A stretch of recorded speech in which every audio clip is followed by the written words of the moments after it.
Olá, pessoal! Sejam bem-vindos de volta ao nosso HR Tech Day 2022, depois de um coffee break tão necessário para recarregar as energias aí e voltarmos com mais palestras, tenho certeza disso, muito interessantes. Espero que vocês tenham entrado ali.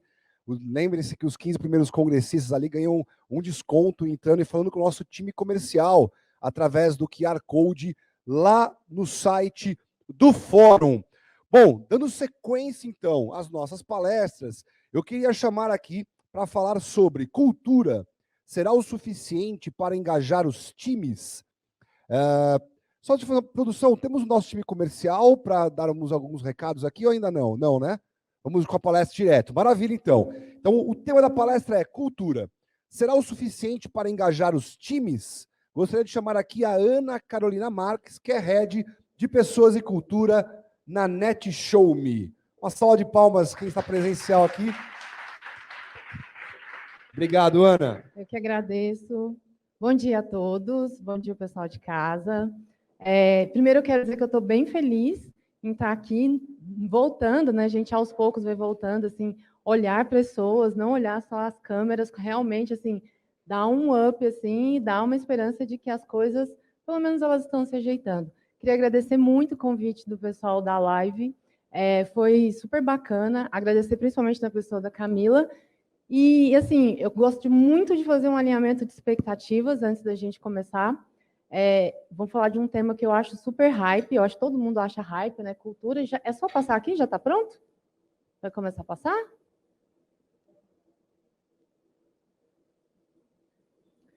E, assim, eu acho que o maior alinhamento de expectativa que a gente precisa fazer é que eu não vou trazer um módulo pronto, não vou trazer uma fórmula incrível, não vou trazer nenhuma grande resposta. Se eu tivesse, gente, eu juro que eu estava vendendo só isso e estava milionária, porque esse quebra-cabeça da gente começar a pensar, eu acho que eu estou na frente aqui, né? Em como que a gente engaja, como que a gente retém, principalmente qual que é o papel da cultura, eu acho que a gente está num momento muito interessante de um vórtice muito grande. E aí, antes da gente começar a falar propriamente dito, vamos só modular aqui, vamos só alinhar alguns conceitos, né? O que eu falo quando eu falo cultura? E não está passando. E passou.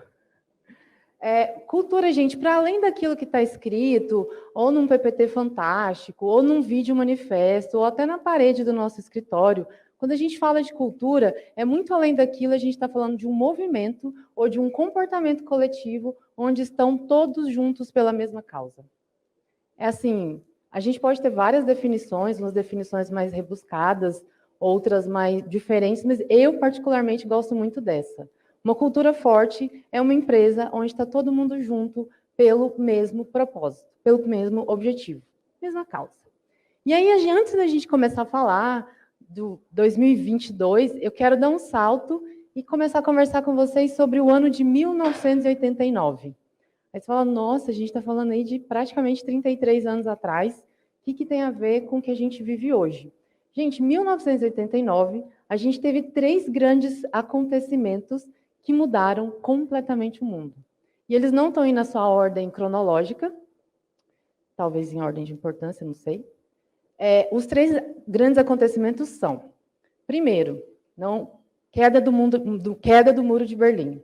Em novembro de 1989, o Muro de Berlim cai, a Alemanha Ocidental e Oriental voltam a ser uma só, e assim, de vez em quando eu penso, meu Deus, eu estou ficando velha, porque eu me lembro, não com exatidão, mas eu me lembro, assim, de imagens do pessoal, porque assim, foi amplamente divulgado pela mídia, e eu lembro exatamente quando a gente estava assistindo o jornal em casa, daquelas pessoas correndo, e eu não conseguia entender, eu tinha 6 anos na época, eu falei, gente, que felicidade é essa? O pessoal correndo e subindo em cima do muro e derrubando o muro.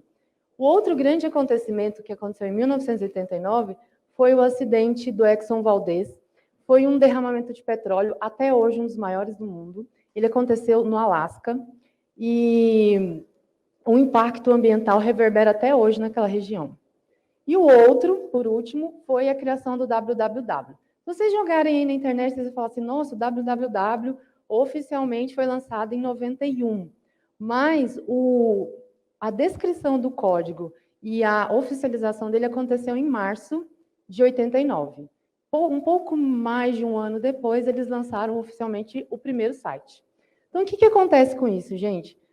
Toda a nossa forma de se relacionar, toda a forma que a gente se relacionava entre si, todas as formas que os países se relacionavam, todas as decisões ambientais, todas as decisões políticas de um país, elas mudaram completamente depois desse ano.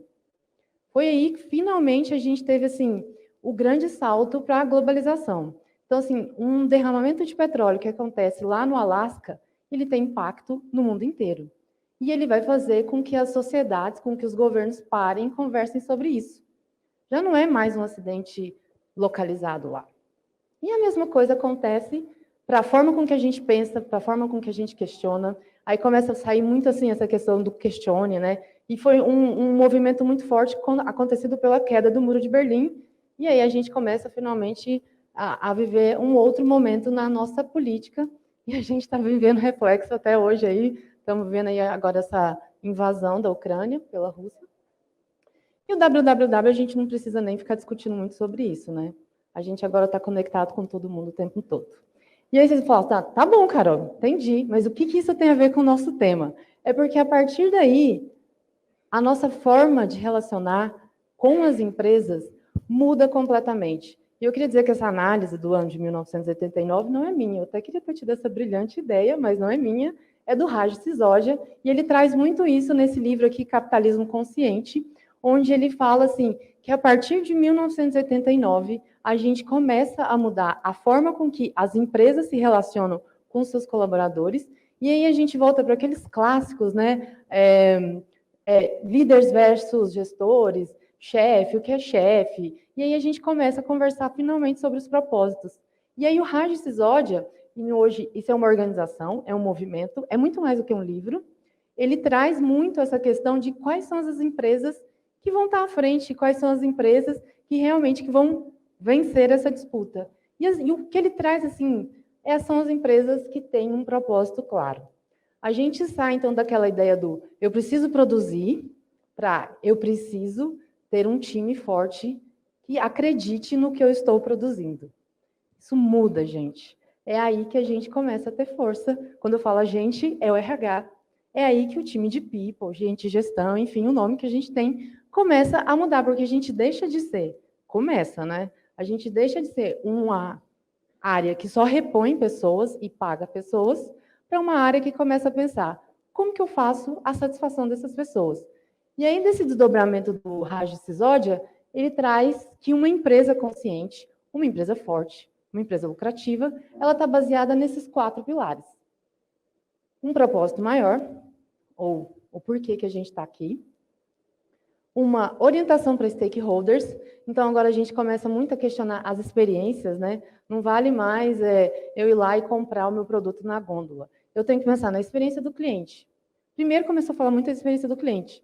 Depois, qual que é a experiência do colaborador e a experiência do candidato. E como é que a gente coloca tudo isso de uma maneira muito estruturada?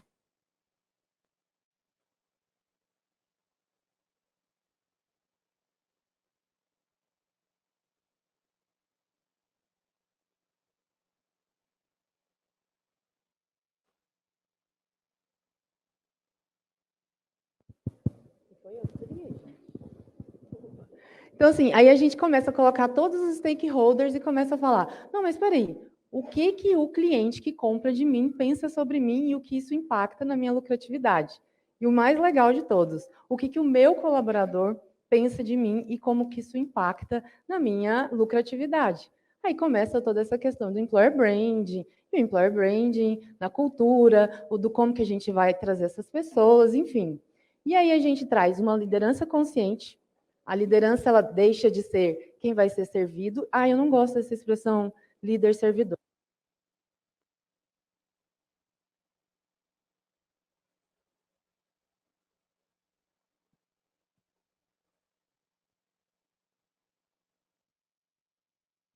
A gente...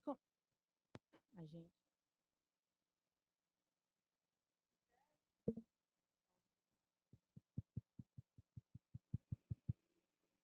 Quem sabe É isso aí.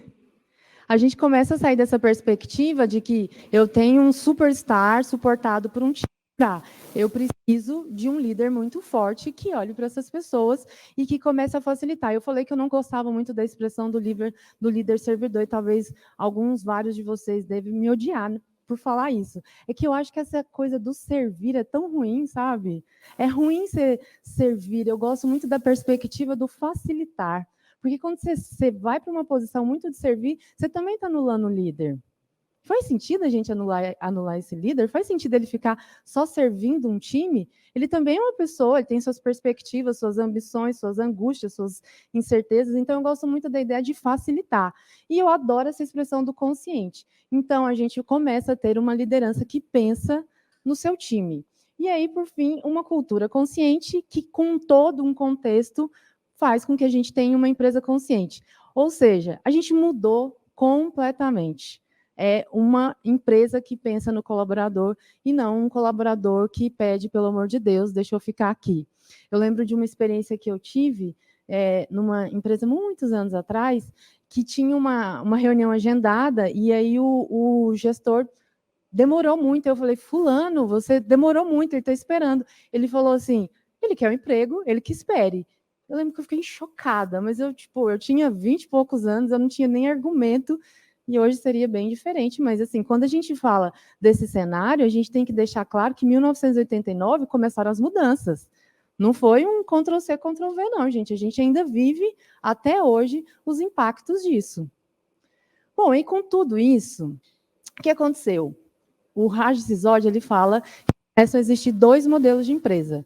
São as empresas adaptadas, que são aquelas que nasceram antes de 1989, e as empresas nativas, aquelas que nasceram depois de 1989, e aí um pouco depois a gente está falando do boom aí do Vale do Silício. E aí o que ele fala, que eu acho fantástico, é as empresas adaptadas, que têm aí mais de 100 anos de história, que são extremamente consolidadas, elas vão precisar se curvar ao modelo da geração que pensa que isso é legal. Não adianta. É um caminho sem volta. Só, mas eu tenho 150 anos de história. Eu tenho um produto, eu já estou validado. Que bom, parabéns para você. O mundo que você está vivendo é esse e você vai ter que se adaptar. Por isso que eles são os adaptados. E eles não têm esse DNA e a gente vai ter que dar um jeito de fazer essa transição. Então, a gente sai desse modelo muito quadrado, onde cada um tem sua baia, ou a expressão baia, gente, onde cada um tem seu espaço, onde a gente tem um dress code muito formal, e aí a gente vai lá para um outro extremo, que é a galera que adora uma piscina de bolinha, que começa a ter chopp no escritório, e que o legal é ir praticamente do jeito que eu acordei eu vou trabalhar.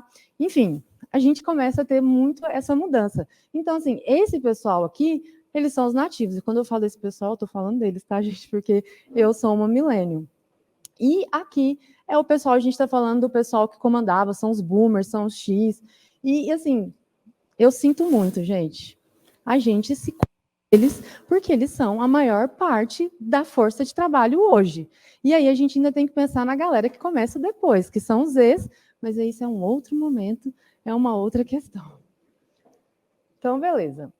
E aí a gente tem muito essa questão, depois de 10 anos depois, veio o Simon Sinek falando do círculo dourado, que só reforça essa ideia, né, do tipo, não é mais o que eu produzo, não é se eu produzo um barbeador, não é se eu produzo, sei lá, cigarro, não é se eu produzo uma roupa, não é nada disso, é o porquê eu produzo.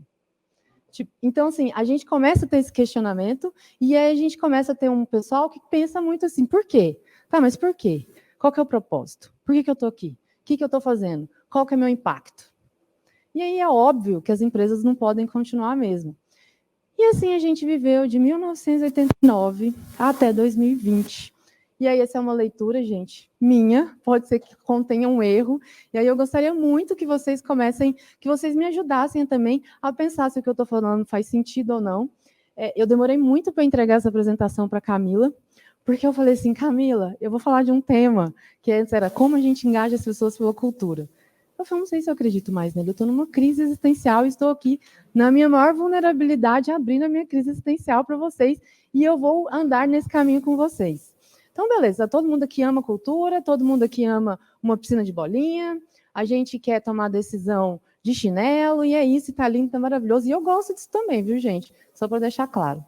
E aí vem o ano de 2020, a pandemia. Gente, eu vou esperar um pouquinho para falar sobre isso.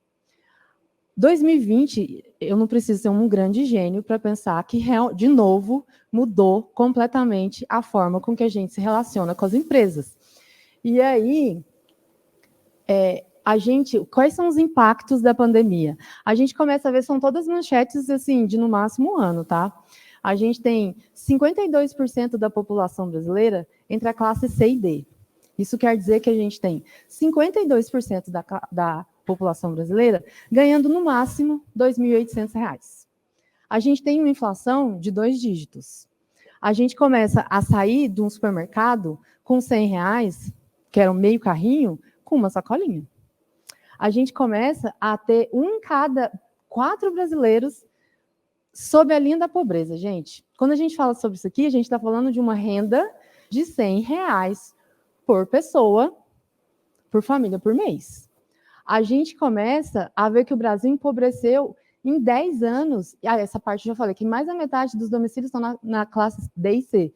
A gente tem um aumento dos bilionários. Eu tenho uma expressãozinha da internet que eu amo, que é assim, quem comia filé mignon está comendo a 100, quem comia a 100 está roendo o osso, mas quem comia caviar continua comendo caviar. Então, esse é o nosso cenário. Não tem como a gente ficar impactado, isso que não é uma decisão, não é uma fala partidária, mas sim é uma fala política. Quando a gente fala, não estou falando de partido, estou falando de ver a situação econômica do Brasil. Não tem como você não ficar impactado e falar assim, põe R$ 100 e sair com nem um meio tanque de gasolina. Então, assim, a gente começa a ver isso e os nossos colaboradores também. E aí, ao mesmo tempo, eles estão em casa, gente. Em 2017, eu trabalhava numa multinacional, e aí um dia um cara falou assim, eu tenho uma ideia. Isso é real, tá, gente? Vamos colocar parte do time home office, na verdade nem era home office, era 2 vezes por semana, era híbrido.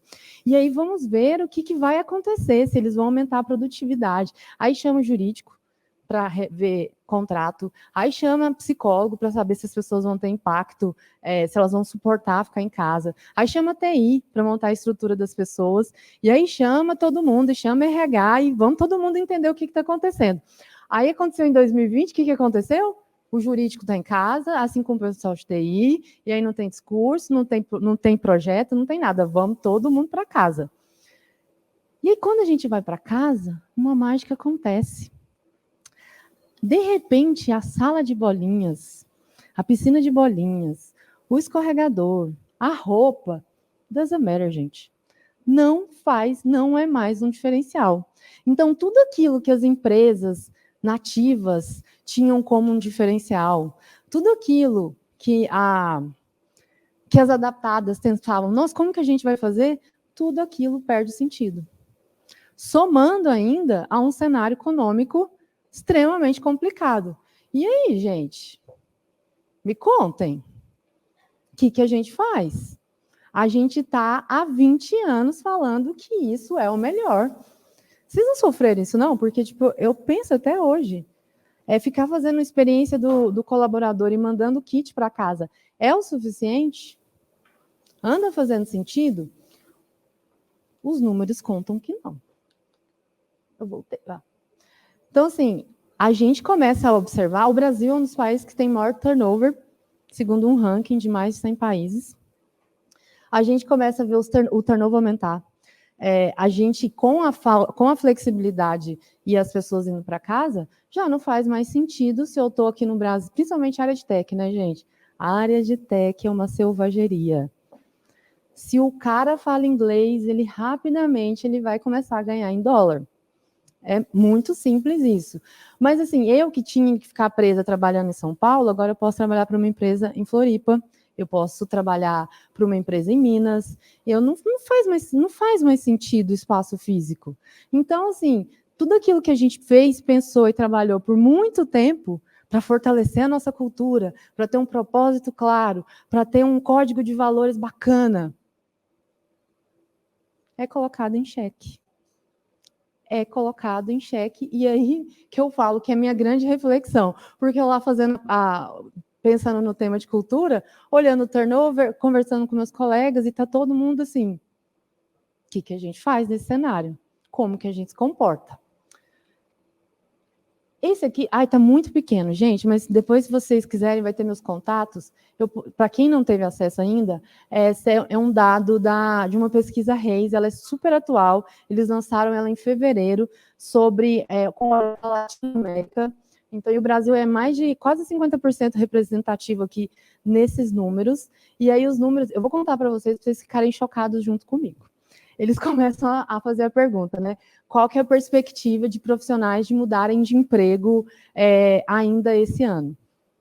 12 meses. 52% estão procurando ativamente uma nova posição. 36% estão abertos. Não estou procurando, mas se vier, eu aceito. E 12% falam que vão esperar a pandemia passar. E aí, hoje eu acordo com a notícia que na China voltou um surto, né, de coronavírus, hoje não, ontem, né, então, assim, essas pessoas vão continuar esperando bastante, mas ainda assim, gente, 12%. 12%. E aí, das pessoas que topariam, as pessoas que querem mudar de emprego, né, qual que é o principal motivo que essas pessoas querem sair dos seus atuais empregos? Oportunidade de crescimento, claramente. 36%. 20% salário. Por que será, né? A gente não tem mais poder aquisitivo para nada. E só 7% a cultura. E eu não sei vocês, mas assim, o meu trabalho até então era fortalecer a cultura. Afinal de contas, eu sou Head of People and Culture. E aí, beleza, esse é o cenário, né? Dos profissionais que querem sair, quantos considerariam uma contraproposta da empresa? Apenas 37% considerariam assim de cara, não, perdão, 37%. 33% não, e 30% não tenho certeza. Aí vai começar o jogo do leilão, que a gente sabe como funciona. E aí, dessas pessoas que aceitariam uma contraproposta, qual que é o motivo por que elas ficariam? 73% aumento de salário, 37% por promoção e 51% por promoção e 37% por aumento do plano de benefício. Alguém viu aí cultura? Alguém percebeu aonde a gente está falando de um ambiente legal? Alguém aí notou algum dado? E aí, assim, a pesquisa é enorme, são 134 páginas, ela é muito bem detalhada, ela é muito legal. Se vocês quiserem, só me chamarem que quem não tiver acesso, está na internet também. Quem ainda não viu, eu passo. Mas, assim, esse é o nosso cenário hoje. Esse é o cenário. Aí você fala, mas eu não gosto de leilão. Mas aí a gente não tem solvência para ficar aumentando o salário. Mas isso. Eu não tenho uma resposta pronta, tá, gente? Mas também para não falar que eu sou muito cretina e deixei vocês aí no limbo e só trouxe problemas, eu vou começar a discutir com vocês também o que a gente anda fazendo. Não, antes disso, Vou começar agora. Time People, né? O que a gente faz? E aí, no meio de uma crise, será o suficiente a gente ter uma cultura forte? Melhor, né? O que passa a ser uma cultura forte? E aí, eu vou deixar muito bem claro, tá, gente? Não é que eu não acredito em cultura, tá? Não é isso. Mas o que é agora? O que os nossos stakeholders estão valorizando agora? E assim, faz sentido a gente pensar somente nos benefícios intangíveis, como a autonomia, flexibilidade, o espaço. O que a gente está valorizando agora? E assim, o principal, o que é o papel de people nesse momento? O que a gente tem que fazer? Como que a gente vai ser o fio condutor dessa mudança? Ou como a gente vai se adaptar? E aí eu vou trazer uma reflexão. Eu amo esse cara, gente. Quem não ama, né? O Yuval Noah Harari. Ele é incrível. E ele, há uns 3 anos atrás, eu acho, ele veio aqui no Brasil e ele veio no Roda Viva. E aí, quando ele veio no Roda Viva, perguntaram assim para ele, quais que você acham que vai ser as competências, muito naquela linha dos as principais competências do Fórum Econômico 2015, 2020 e 2022, eles lançaram um relatório sobre o futuro do trabalho. Aí eles falam assim, quais vão ser agora as principais competências? E ele fala assim, esqueçam lista de competência, esqueçam tudo. A única competência que eu tenho certeza que vai ser necessária é a flexibilidade. Isso não tinha tido nem a pandemia ainda. Ele fala assim, é a única coisa que a gente vai ter que se treinar o tempo inteiro, é ser flexível. E aí, quando ele fala isso, ele fala que ser flexível, gente, não é simples. Eu não sei se, assim, a gente cria mindset, não é porque a gente é quadrado ou porque a gente não é criativo. O cérebro precisa de modelos mentais para a gente continuar vivo. Porque se o cérebro tiver que ficar mudando o tempo inteiro de opinião, a gente não tem energia para viver. O cérebro hoje consome cerca de 70% da consciência. Então, a gente precisa de mindset. Agora, aonde esse mindset vai levar a gente? Como que a gente vai se adaptar? É a questão, assim, quanto a gente consegue aprender, e aprender não é ser um repositório de informações, é ser... Imagina. Melhorou bem, hein? Não é mais a gente ser um repositório de conhecimentos. Não é a gente ser uma Wikipedia que anda. Aprender significa ação. Aprender é entender o que a gente errou e corrigir os erros com ação. Isso é muito importante, porque tem gente que fala assim, nossa, fulano aprende, é um modelo de aprendizagem para mim. Aí você vê a pessoa errando a mesma coisa há 5 anos. Eu falo, Deus, o que é isso? A pessoa não sabe o que é aprender. Mas isso também é um tema inteiro só para uma outra conversa. E aí, assim, contando um pouquinho para vocês do que eu vejo que faz sentido e do que funciona, mas está tudo baseado em flexibilidade. A gente precisa começar agora a fazer uma revisão constante, inclusive das nossas políticas salariais, o tempo inteiro. Não faz mais sentido a gente começar a falar assim, não, então o que a gente vai fazer em 2022? Não. A gente pode até ter um direcionador, mas assim, nem anual faz sentido. É uma revisão constante. É estar sempre em contato com todos os nossos stakeholders, é entender, porque o papel de people, o papel de RH, agente de gestão, o nome que a gente tiver, o nosso papel é vender o nosso produto. Como a gente vende o nosso produto é através da satisfação do nosso principal cliente, que são os colaboradores. Mas sim, a gente precisa entender o que essa empresa faz, qual que é o impacto dela e como que a gente vai viver nessa maré de crises. E a outra coisa é validar periodicamente o código de cultura de vocês. A gente valida o nosso código de cultura a cada semestre. Então, a gente coloca lá todos os códigos, todos os valores, e fala, ó, de 0 a 5, quanto vocês percebem que esse valor faz sentido? Quanto vocês percebem que a gente vivencia esse valor? E escuta o que essas pessoas têm a dizer. E, assim, por mais que o CEO ame, por mais que os founders achem incrível, quando a nota é baixa, tem que tirar. Ou e voltar para ver o que a gente pode fazer. Mas, às vezes, assim, não faz sentido ficar mantendo um valor porque ele é bonito. E a outra coisa, né? Questionar, gente. A gente tem que ser muito questionador. A gente tem que facilitar e apoiar o negócio nessa jornada de incerteza. A gente tem que finalmente sair daquele RH que ainda por muito tempo existe, de tirar pedido, daquele RH que atende as demandas, para ser o RH que questiona, que tenta entender. E, assim, sair do papel do ok, entendi qual que é o problema, temos que mandar todo mundo para casa. Ok, entendi qual que é o problema, temos que convencê-los a fazer um híbrido para se tornar um direcionador de mudança, gente. Porque se tem uma coisa que eu tenho certeza absoluta, que esse é o momento da área de people. Por um simples motivo. Nunca, em nenhum momento da humanidade, esse fator humano foi tão importante. Porque se tem uma coisa que está no cerne da flexibilidade, é o ser humano. E se tem uma área que entende de gente, e entende muito bem de gente, essa área somos nós. Então, assim, é o nosso momento. A gente tem que agarrar isso e a gente tem que entender isso. E a gente tem que se despir o tempo inteiro das nossas certezas. A gente precisa questionar o tempo inteiro as nossas certezas. Porque, assim, ou a gente faz isso por nós mesmos, ou o mercado, a situação do mundo, as guerras, as pandemias, vão fazer pela gente. E aí eu termino com uma citação do Guimarães Rosa. Eu amo Guimarães Rosa, gente. E ele fala que o correr da vida embrulha tudo, A vida é assim, esquenta e esfria, aperta e daí afrouxa, sossega e depois desinquieta. O que ela quer da gente é coragem, e se ele tivesse agora, ele ia falar flexibilidade. Gente, muito obrigada. Muito obrigada. Eu não sei nem se eu ferrei o tempo ou não. Ai, tô certo. É isso. Obrigada.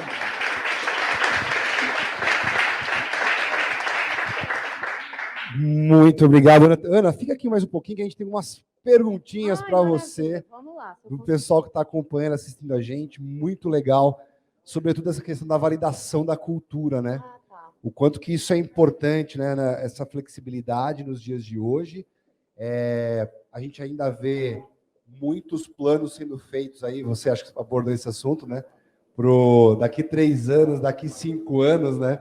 E que na prática isso não acontece, precisa ser revisado, e a cultura também é super importante validar. Temos 2 perguntas aqui, que é o seguinte, Ana, o que é mais importante? Cultura ou processos? Como saber qual abordar primeiro, na sua opinião? Nossa, pergunta boa. Eu acho cultura. Sem sombra de dúvidas, na minha opinião, é cultura. Processo, gente, ele tem que servir, não a gente tem que servir o processo. Então, assim, eu acho que as pessoas, o propósito, a clareza vem primeiro, e os processos vão se adaptando.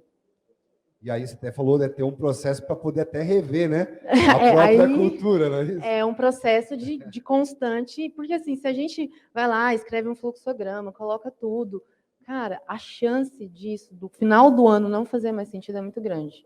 Mas isso não quer dizer que a gente não tenha que ter processos, não quer dizer que a gente não tenha... Óbvio, né, gente? Senão a gente vai cair no viés e a gente vai tomar decisão com o estômago, não é isso? Mas na minha opinião, se alguém discordar, por favor, eu tô doida para aprender, eu acho que cultura é mais forte que processo.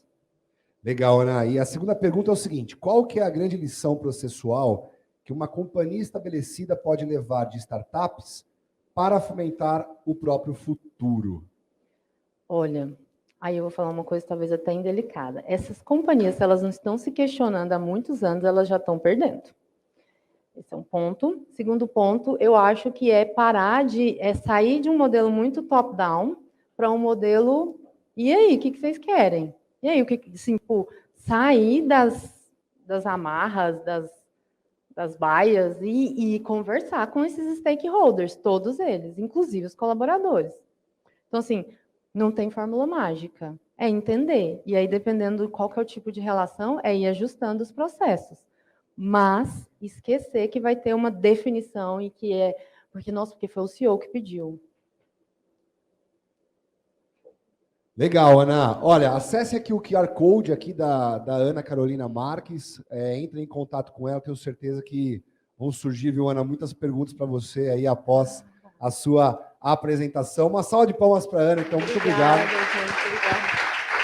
Obrigada, gente. Muito obrigado, Ana.